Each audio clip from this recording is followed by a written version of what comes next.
Hello everyone. তো আমি আজি যাব ওলাইছো ভীমা শংকৰ মন্দিৰলৈ আৰু কিনকিনিয়া বৰষুণ দি আছিল আৰু গুৱাহাটী পাওঁতে দেখিলো যে ইয়াত বানপানী হ'লেই আৰু ফাৰ্ষ্ট আমি গণেশ মন্দিৰত সেৱা কৰিলো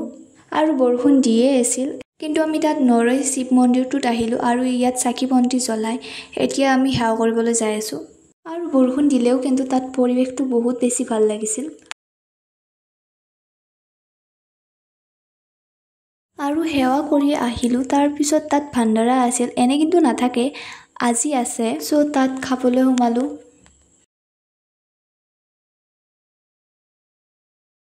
তাৰ পৰা ওলাই আহি এতিয়া গাড়ীত বহিলো আৰু মই গাড়ীত এনেকৈ টোপনি মাৰিছো যে কিমান পালো গমে পোৱা নাই একো আৰু মই এতিয়া চুলিবোৰ ভাল কৰি আছো কাৰণ এতিয়া আমি যাম ৰাধা কৃষ্ণ মন্দিৰত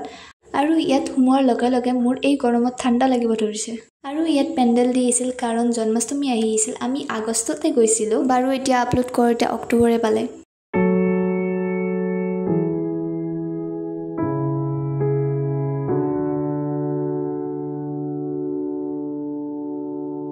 বাৰু আজিৰ ব্লগটো এইখিনিয়ে যদি ব্লগটো ভাল লাগিল লাইক কমেণ্ট শ্বেয়াৰ ছাবস্ক্ৰাইব কৰিব নাপাহৰিব এতিয়া বাই